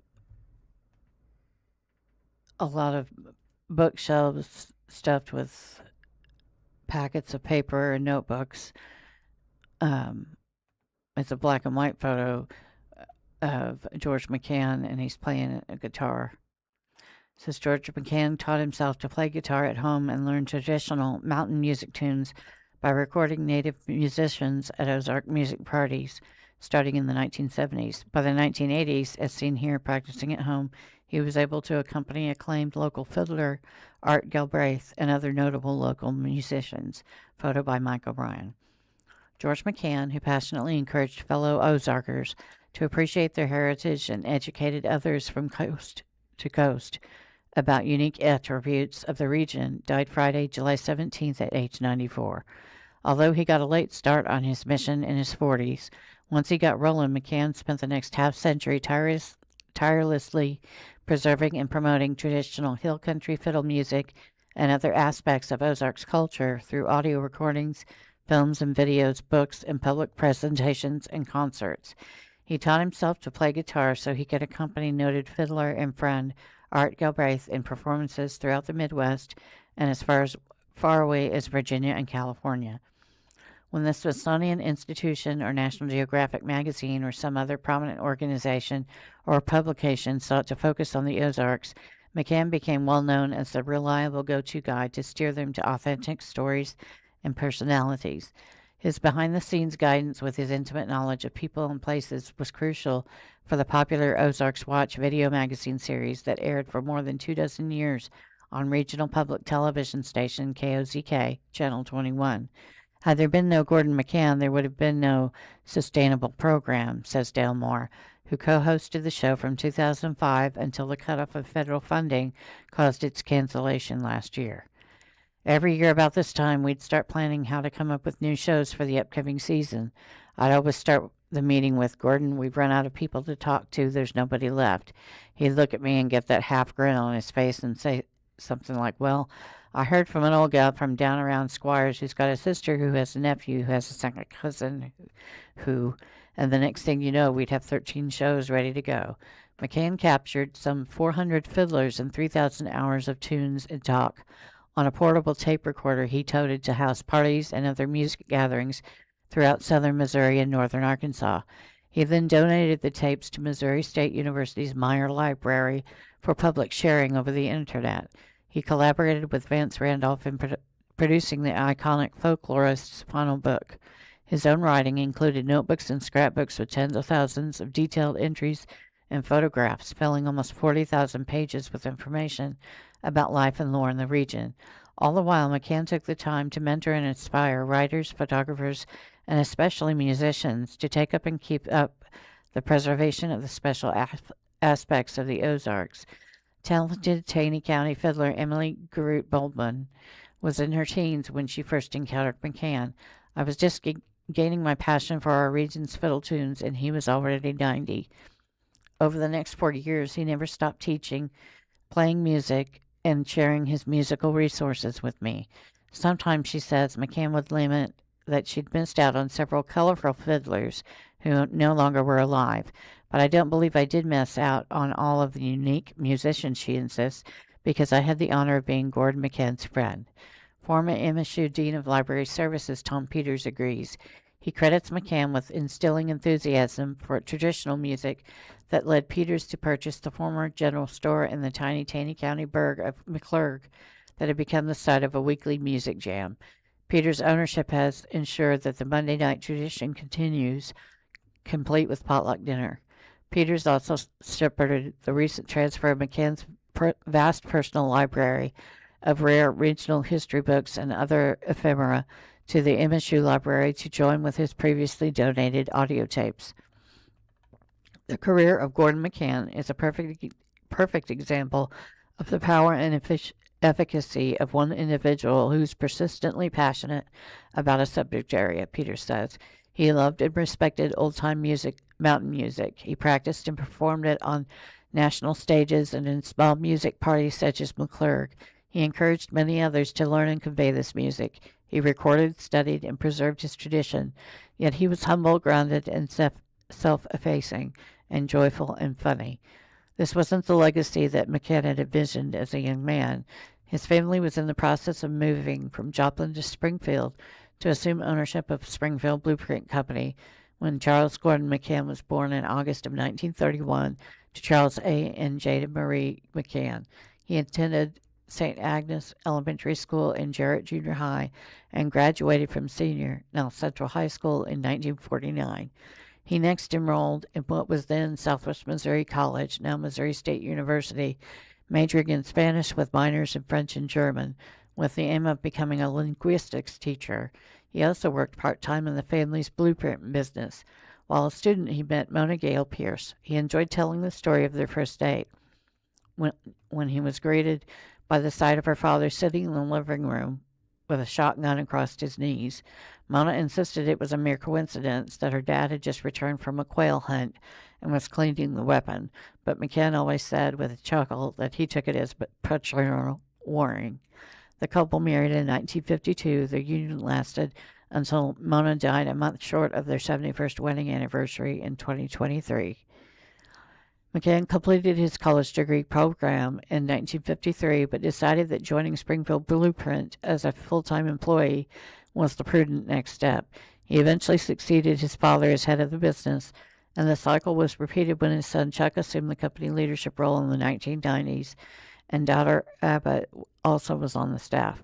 The realignment allowed McCann more time out of the downtown Springfield office to expand his practice of the previous 2 decades, namely assigning himself to hit the road as often as possible, ostensibly to make sales calls in the region, but also making frequent stops to visit with folks, hunt for rare books and pamphlets, meet musicians, and find out where jam sessions and music parties regularly took place, and take notes and photos along the way. The quest that had begun in the early 1970s when he was intrigued by an ad for Emmanuel Wood's Ozark Opry on the square in the town of Ozark. He convinced Mona that it was worth a look-see one Saturday night. He was quickly hooked, even if she wasn't. He began making weekly visits to Christian County to enjoy the music and eventually to record tunes so he could learn to play them on the guitar at home. He also made acquaintances most significantly with Art Galbraith, considered one of the finest fiddlers in the area. Excuse me. As McCann's home basement practicing progressed, he was allowed to second on the guitar as Galbraith skillfully sawed on the fiddle. They became fast friends and a popular duo. In addition to regularly performing together within easy drives from Springfield until Galbraith's death in 1993. The pair also performed at such far-flung venues as the Wolf Trap National Folk Festival in the Washington, D.C. suburb of Vienna, Virginia, the Smithsonian Folk Festival in the nation's capital itself, the San Diego Folk Festival, and the Louisiana World Exposition in New Orleans. Their widest spread popularity was not surprising to locals, including a young rising politician, Roy Blunt. George McCann was a good friend of mine and a tireless advocate for the folkways and history of the Ozarks. The now retired U.S. Senator emailed in response to an inquiry for this story. He was seen as a resource by the Smithsonian and by anybody else who was interested in what makes the Ozarks such a unique place. For me, George Blunt wrote, thinking of him with his old friend Art Galbraith on somebody's front porch or under a tree playing music that might otherwise have been forgotten is a great memory. There's a picture of Art Galbraith. He's got a gray blazer and a plaid tie and it looks like a gray and white striped shirt with a gray hat on his head with his violin, and George McCann with a white sweater and a guitar. It says fiddler Art Galbraith and Gordon McCann partnered as a musical duo for 2 decades until Galbraith's death in 1993. They played frequently at local and area musical events and also at events on both the East and West Coasts. Photos submitted by the McCann family. At the state level, Lisa Higgins, director of the Missouri Folk Arts Program, headquartered in Columbia, has long been an admirer of McCann. She was especially pleased that he was nominated and awarded one of the program's coveted Missouri Living Traditions Sustainer Fellowships in 2024. I really do see Gordon as a true folk hero, Higgins commented upon hearing of his death. We folklorists know legends are hyperbolic. Still, stories of Gordon's work, history, artistry, and wisdom are 100% true and enviable. His contributions will live forever. Closer to home, a McClurg Jam mainstay, fiddler David Scrivener, said that every fiddler who was fortunate enough to know him or find his collection online continues to benefit from Gordon's efforts.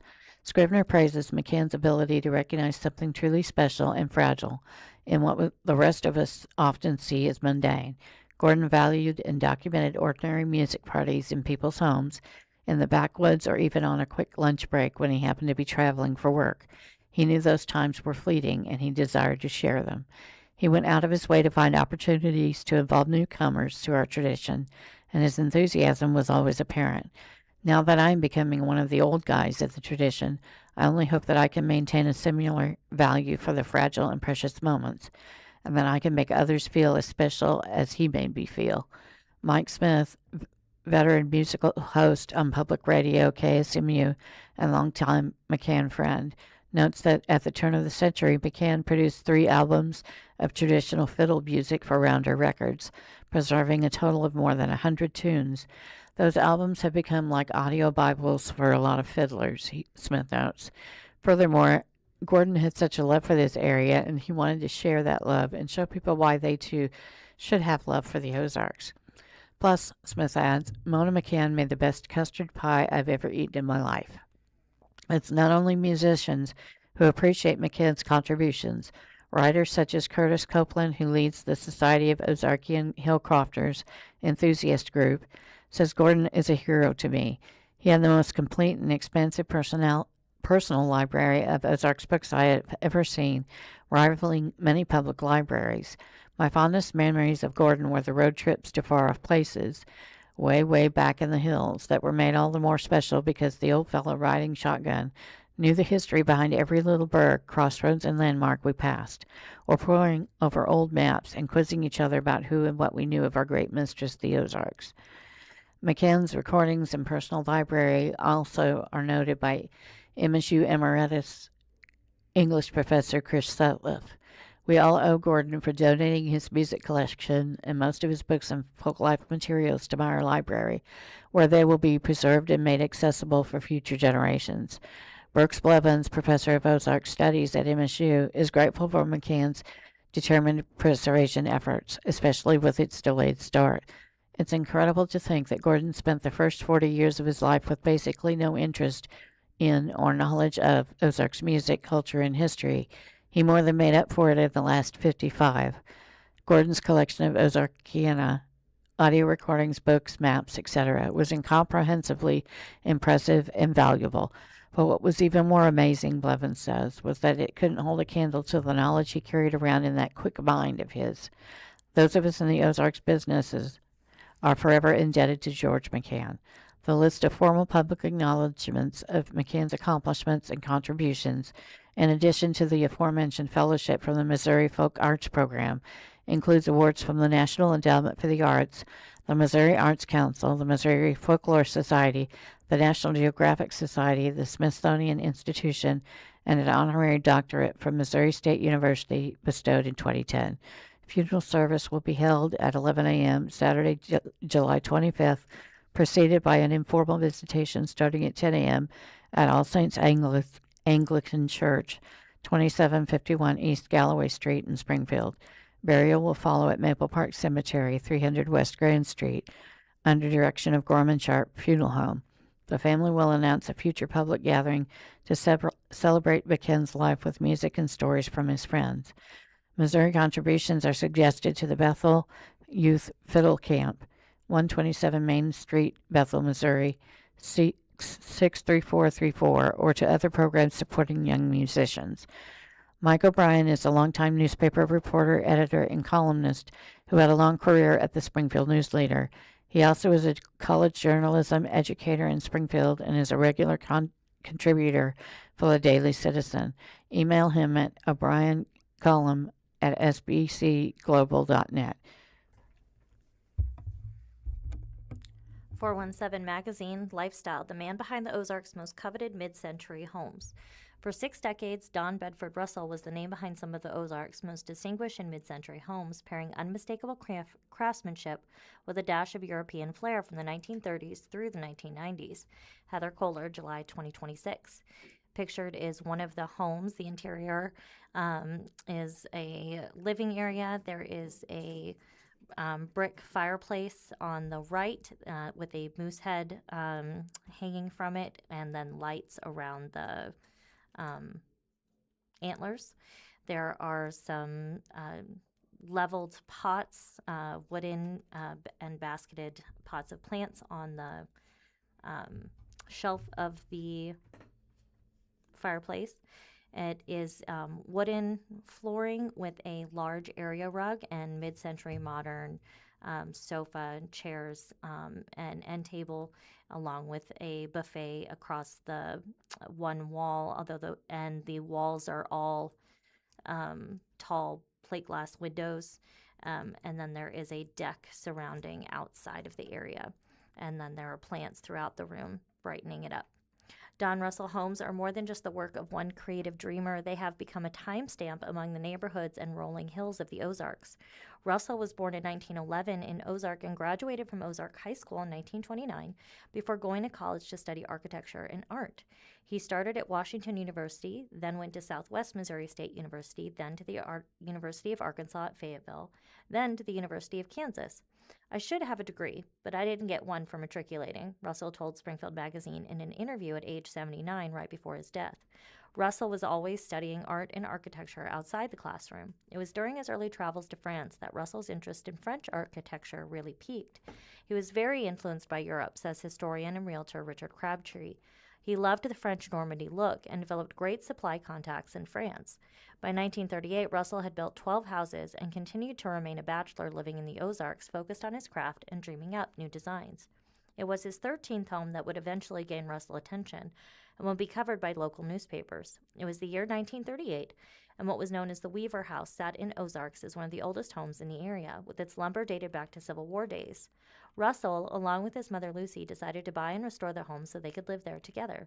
Russell told a reporter at the time that he planned to restore it as the original builder would have restored it if he was living today. Russell followed the original floor plan as best he could, restored the old floors, and used oak trees along Bull Creek for his siding.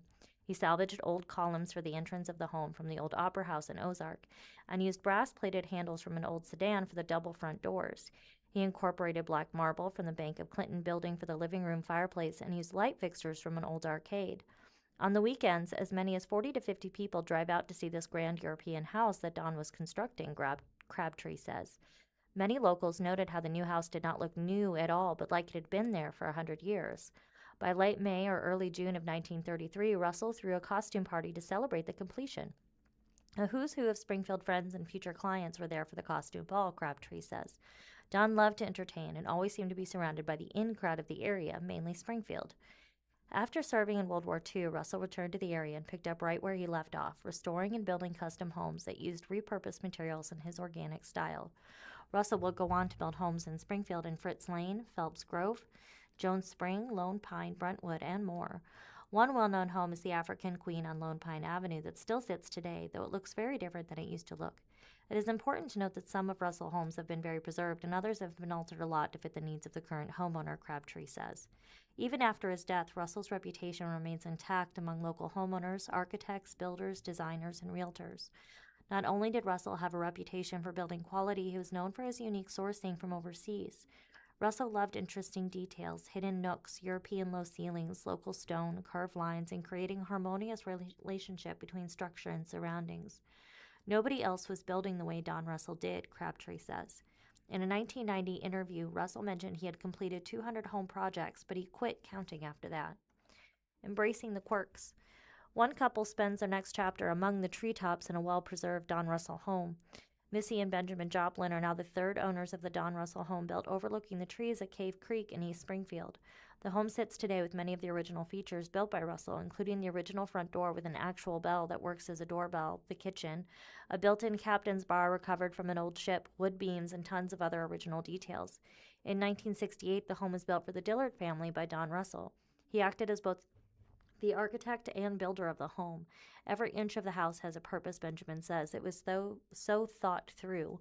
Perhaps the most unique part of the home is what the Joplin refers to as the hammock room. This is one of the main living spaces of the home and wraps up around a large wood-burning stone fireplace that's another original Don Russell feature. You can't beat this room looking out onto the treetops, Benjamin says. It's like being in a treehouse. A narrow deck wraps around the room, beckoning you to stroll around the outside of it.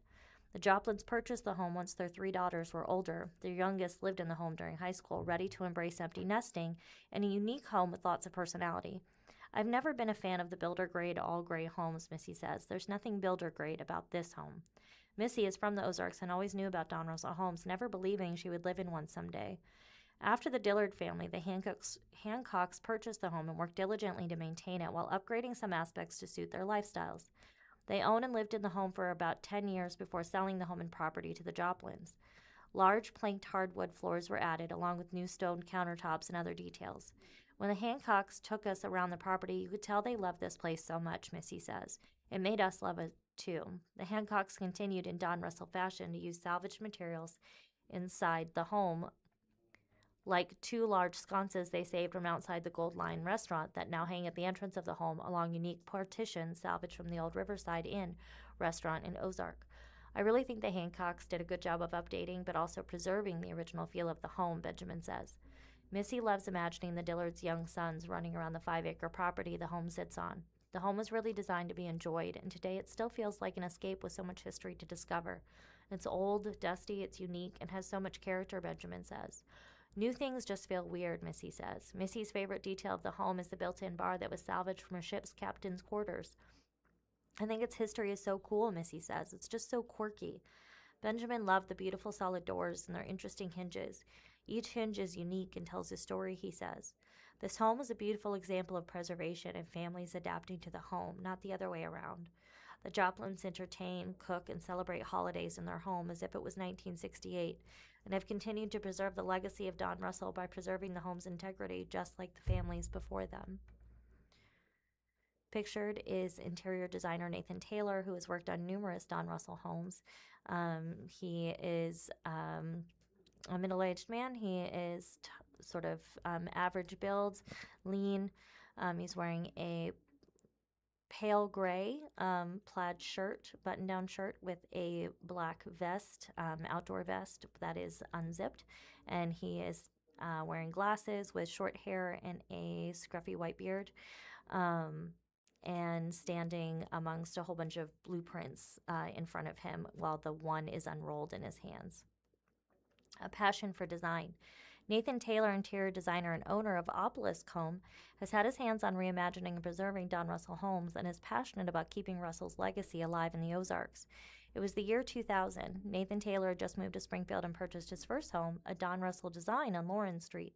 We were totally unfamiliar with his work, but began understanding very quickly how amazing his architecture and design and thought process was, Taylor says. That home is very different from all his others, as I have come to know, but his attention to detail is absolutely amazing. With a cottagey feel that Russell was known for, along with beautiful walnut throughout that was said to have been hand-waxed by a group of traveling Roma, this home was just the beginning of a long relationship with Don Russell Homes. I just adore his work, Taylor says. Taylor has had the opportunity to work on over 10 Don Russell homes during his career, and he won't be stopping anytime soon. His favorite home so far is the one he remodeled and shares with his partner, actor and designer J. Tyler Whitmer.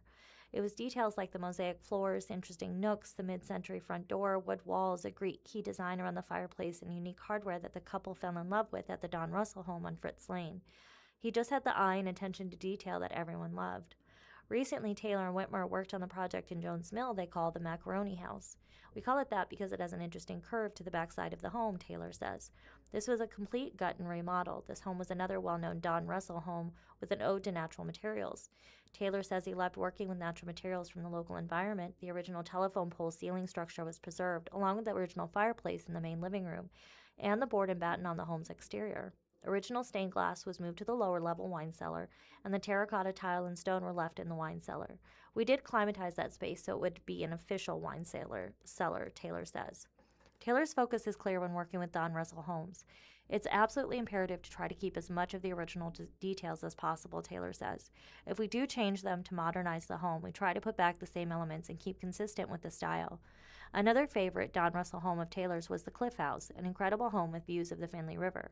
With an abundance of hardwood, detailed archways, stained glass, brick, and stone, the Cliff House stands today as a testament to the skill and eye for detail Don Russell had, along with his love of the Ozarks. The Cliff House really is stunning, Taylor says. With each home, you discover interesting details that seem to reflect the area.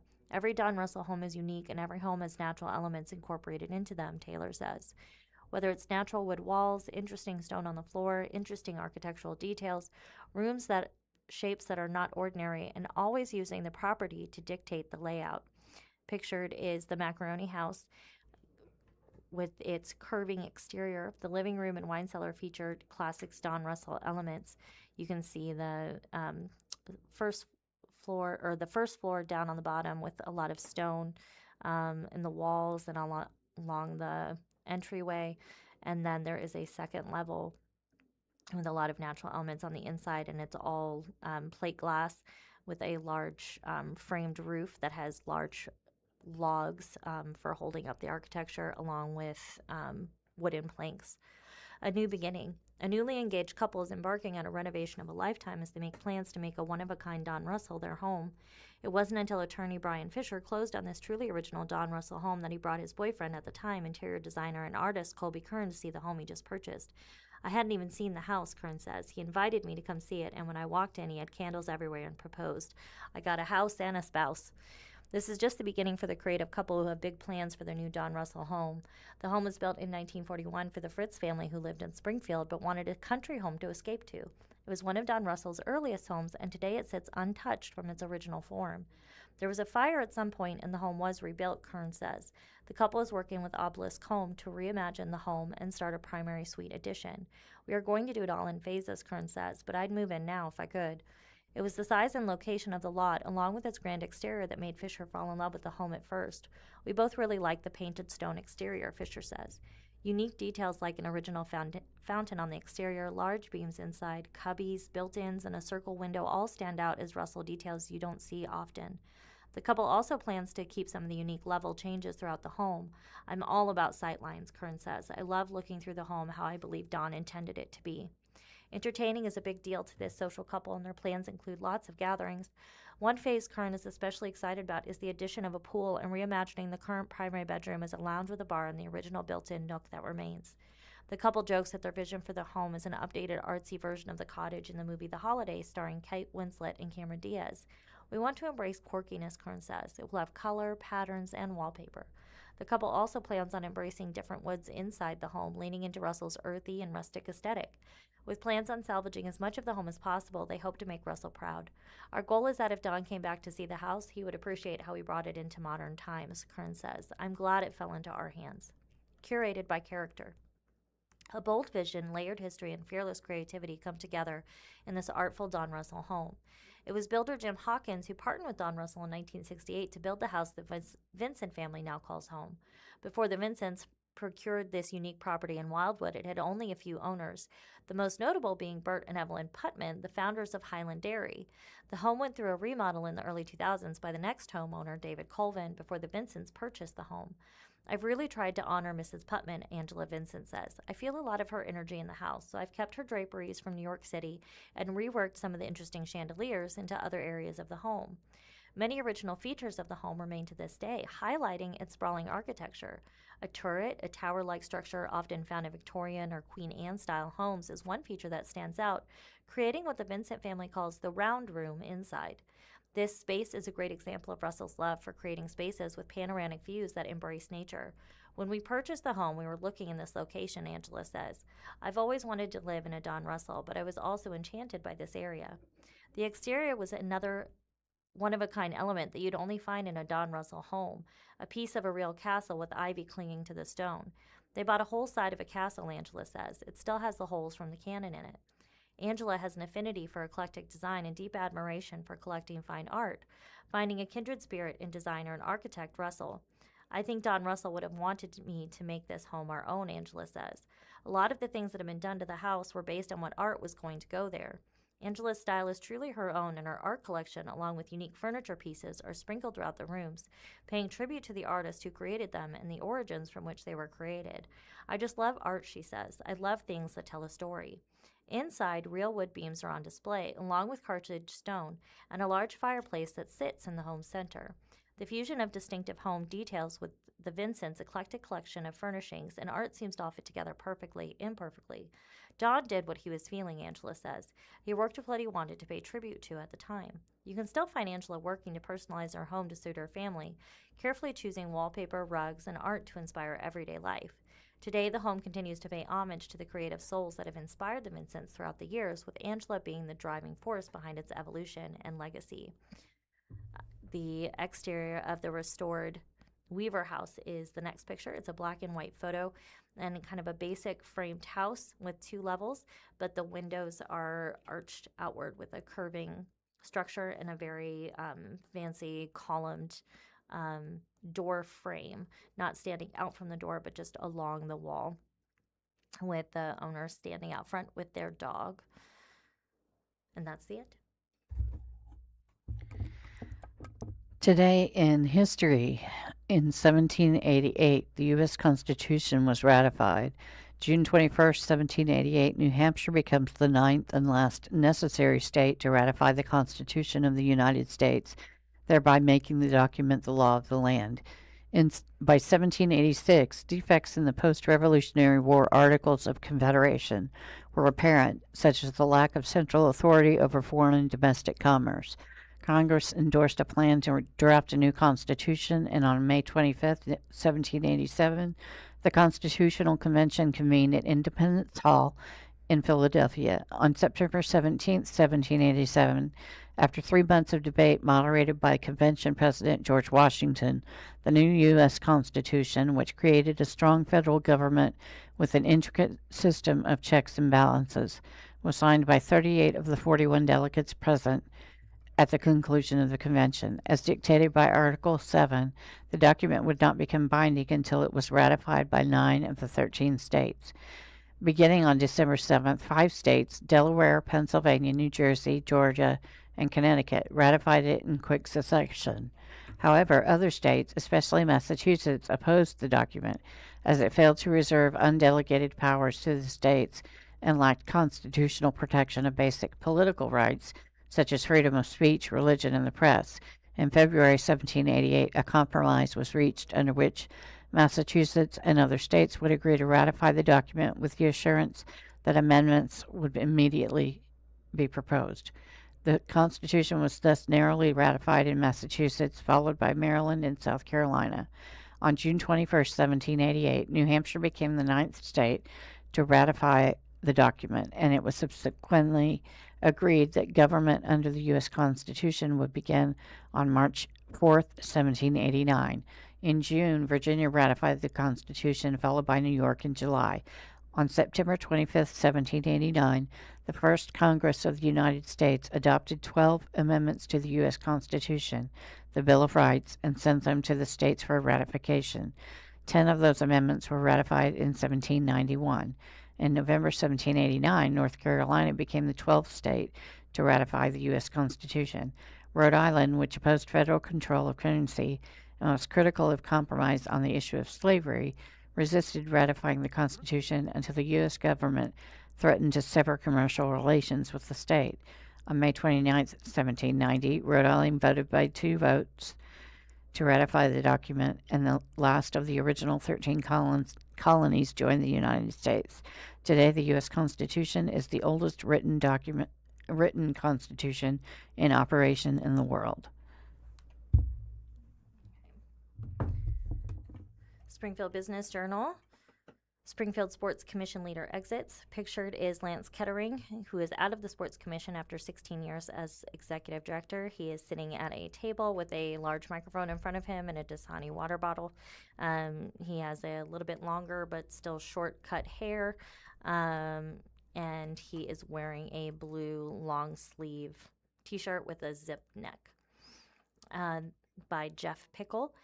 The longtime leader of the Greater Springfield Area Sports Commission, a.k.a. the Springfield Sports Commission, is out of the organization. Lance Kettering's exit was announced in a news release, which noted he was the Springfield Sports Commission's executive director for 16 years.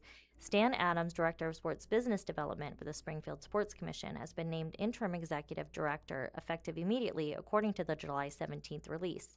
During his tenure, Lance played an important role in advancing sports tourism throughout the Springfield region and helping establish the Sports Commission as a valued community partner, officials said in the release. The Springfield Sports Commission, which is managed under Visit Springfield, Missouri, noted in the release that Adams would oversee day-to-day operations. As we look to the future, the board is excited about the opportunities ahead for the Sports Commission and sports tourism in our community, said Dan Ryder, chair of the Greater Springfield Area Sports Commission Board of Directors. In the release, Stan's leadership and experience will provide stability during this transition. We also see tremendous opportunity to build upon our long-standing partnership with Visit Springfield and our many community partners as we continue attracting sporting events that generate economic impact and showcase our community. Ryder declined to say why Kettering exited, citing personnel policies.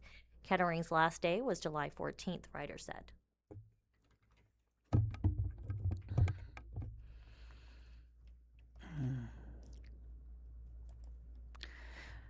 This is from the Springfield Daily Citizen. Rescue One raising funds for new facility in Republic. Rescue One says it has raised $2.5 million toward its $4 million goal, by Adam Walker. And there's a picture of the Rescue One sign and a plastic box that has a sign on it that says donate to help animals in need. And there's a tabby cat sitting on the table. Rescue One, a Springfield nonprofit and one of the largest foster-based rescues in Missouri, has launched a campaign to raise money for a new animal rescue and veterinary facility in Republic. In a news release last week, Rescue One announced it has already raised $2.5 million toward its $4 million goal. Notable donors include Christine White, who donated $1 million in honor of her Rescue One alum, Stanley, and a $500,000 matching grant committed by Ryan and Brandy O'Reilly. Rescue One initially planned to build its new facility on property it purchased on West Nichols Street in Springfield, but the organization is now changing course, explaining in the news release it made the strategic decision to sell its original property on West Nichols Street after infrastructure costs made development impractical. Rescue One has now purchased property at 3155 East Sawyer Road in Republic, near the Amazon facility, for its future home. Documents filed with the City of Republic indicate the new complex will provide approximately 20,400 square feet of fenced-in outdoor space for animals. The building will be approximately 12,267 square feet and includes a future expansion plan of an additional 4,784 square feet. Rescue One does not operate as a traditional shelter, as its goal is to place animals with foster families until they are adopted. Ellen Dowdy, president of Rescue One's board of directors, spoke about why Rescue One chose the land in Republic for the new animal rescue and veterinarian facility at the Republic City Council meeting on May 19, 2026. We were looking at a piece of property in Springfield, and there were a lot of obstacles that we were coming up on, she said. Dowdy touched on the challenges they faced at the property on West Nichols Street. She explained that when they purchased the location in 2020, there were railroad tracks behind the building with about one train going by each day. She continued, and now it's going through like 20 times a day, and that's just not ideal for any animals that would be boarded there.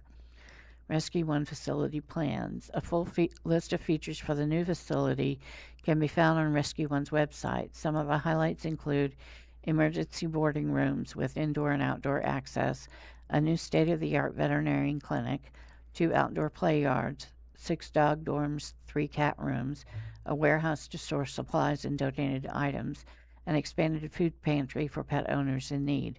To donate to the campaign, visit Rescue One's website for more information.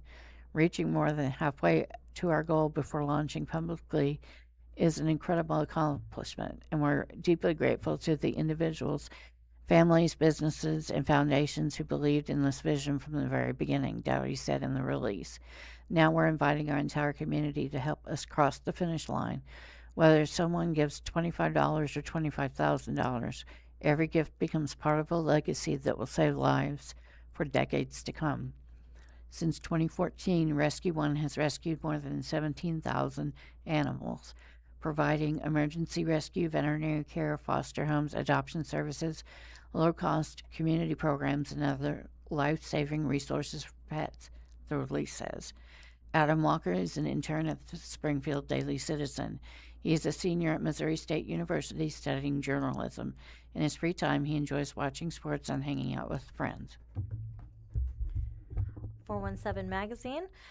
An urban native garden in Springfield's Midtown neighborhood, Louise Winskowski and Kent Brown's Midtown Garden offers a home for birds, butterflies, and bees by Tessa Cooper, May 2026. So this is an older article. Tessa Cooper took the picture, and Louise Winkowski and Kent Brown's Native Plants Garden in Springfield's Midtown neighborhood. It is an enchanting background or backyard. You've got an outdoor table, which is like a metal table with 4 chairs surrounding it. There's also a bench on the opposite side with a little end table and a plant in a pot, just a standard terracotta style plastic pot. There's a building behind it, looks like a shed with red doors and a A-frame and some light blue siding, and sort of a garage door opening on the one side that is also red, and the frame around the window is also red. And then there are steps leading towards the back, a statue on the table, and then behind the table, and just a picturesque, lovely greenery all around. Louise Winkowski and Kent Brown's Midtown Garden offers a home for birds, butterflies, and bees. Native gardens have been trending all across 417 land. Each one that pops up seems to inspire the creation of several others, often within the same neighborhood. But as any hobby gardener who hops on the bandwagon will quickly discover, keeping a native garden well maintained and looking beautiful throughout the entire growing season is no easy feat. It's an art that requires delicate balance, and one that Louise Winkowski is always working to perfect in her garden surrounding her and her husband Kent Brown's historic Midtown home. She's humble about her talent for native gardening, but if you ask any of her neighbors and friends, they'll tell you she's quite good at it. I'm not perfect at it by any means, but it is really a learning process and kind of a science, she says. I'm pretty casual with it. Her secret to keeping a native garden thriving April through October involves consistent pruning, planting wildflowers heavily and close together, and keeping successive bloom timing in mind when choosing seeds. She loves sharing what she's learned with the team of local gardeners who run the Midtown Community Garden, and she even served as its president for 8 years. Her garden has earned gold certification in the City of Springfield's Yard Ethic program. She currently serves on the Environmental Advisory Board of Springfield and Greene County, and she has been on the executive committee of the White River Group of the Missouri Sierra Club for 12 years.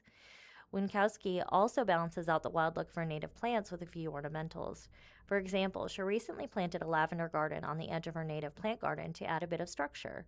And although she has a few wild hydrangeas surrounding Kent's woodworking shop, she also has several ornamental hydrangeas that thrive along the shady fountain of their home.